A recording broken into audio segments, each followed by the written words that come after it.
strong.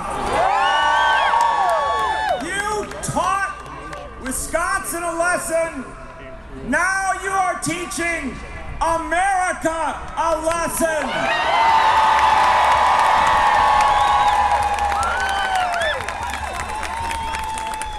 They are coming from across this country, not just the reporters who are always a few days behind the story, but the people are coming. Retirees from Nebraska, public employees from Kansas, teachers driving down from Minnesota.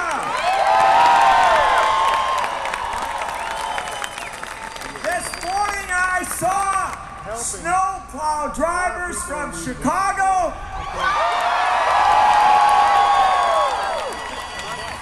on the streets of Madison with a sign that said, "It's okay, Wisconsin, we forgive you for the Packers."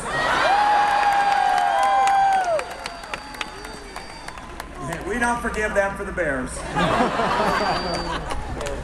Brothers and sisters, we have come so far. We gathered on a frigid night 3 days ago.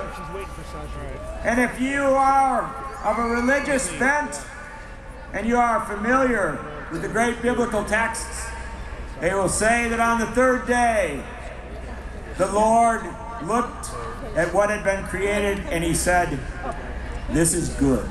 This is good. This is good. This is good. Now, I wrote a column in the Capital Times today, and I said I have never been prouder to be a Wisconsinite. I am a 7th generation Wisconsinite. My roots are in Iowa County, Wisconsin. I know we have people here from Dodgeville and from Mineral Point and from all over that county. I know we have people from Grant County. I know we have people from Dodge County. I know we have people from Jefferson County. I know we have people from Dane County. I know we have teachers from my child's teachers union, Madison Teachers Incorporated.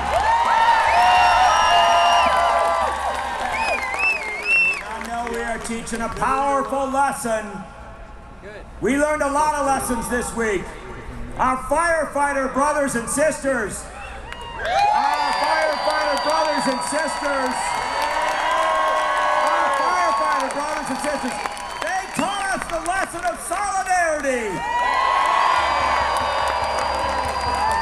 Governor Walker said, "Oh, I want to divide the unions. They're so foolish. I can break them up. I can throw a bone to the firefighters. They'll back off. They'll go away." And oh no. Oh no. On Tuesday, Joe Conway, head of Local 311, Madison firefighters, he walked down the hallway and he said to John Matthews of MTI, "I'm sorry. We will not stand against our union brothers and sisters. We will stand with them."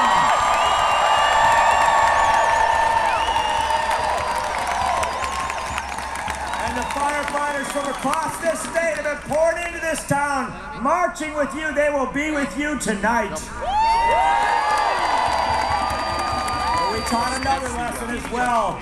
And the other lesson is, when we unite, when we stand together, we start to win. Today, 14 Democratic state senators who were essential to this process, had they remained in the Capitol, listen to this, had they remained in the Capitol and provided the quorum, the vote would have occurred today. Those senators went to Illinois.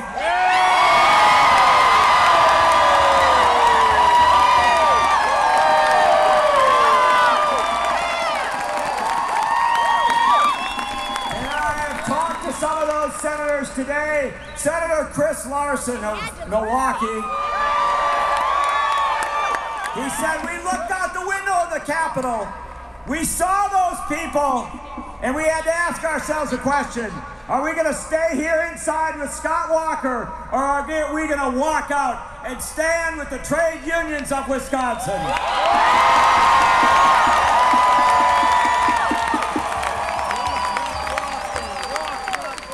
Now, Scott Walker is going to say, he is already saying it while he's on Fox News. He has found his constituency. He's on Fox News and he says, oh no, those bad Democrats.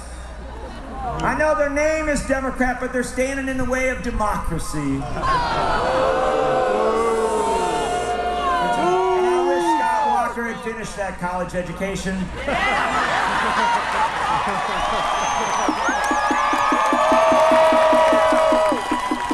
Because if he had, he would know that democracy doesn't just end on election day. Whoever thought it was right. Democracy is a life. It extends to every day. And the founders of the American experiment were right. When citizens assemble using their First Amendment rights to petition for the redress of grievances, their legislators are supposed to listen to them.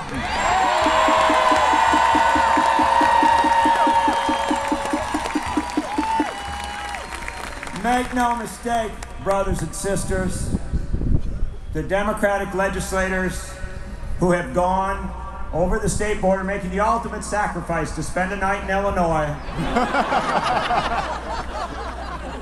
Those senators are the legislators who listen to the people. They are practicing democracy. This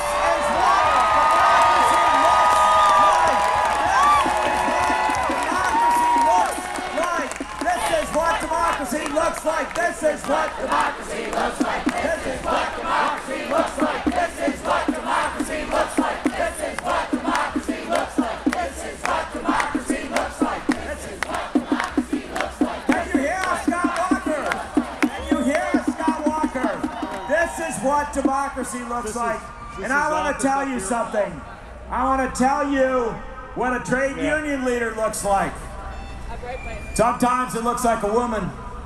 Sometimes he looks like a man. Sometimes it's young, sometimes it's old. But I don't care whether they're 5 feet tall or 7 feet tall. Every trade unionist, in my mind, is as tall and as strong and as big as Phil Neuenfeld, the head of the AFL-CIO. Please welcome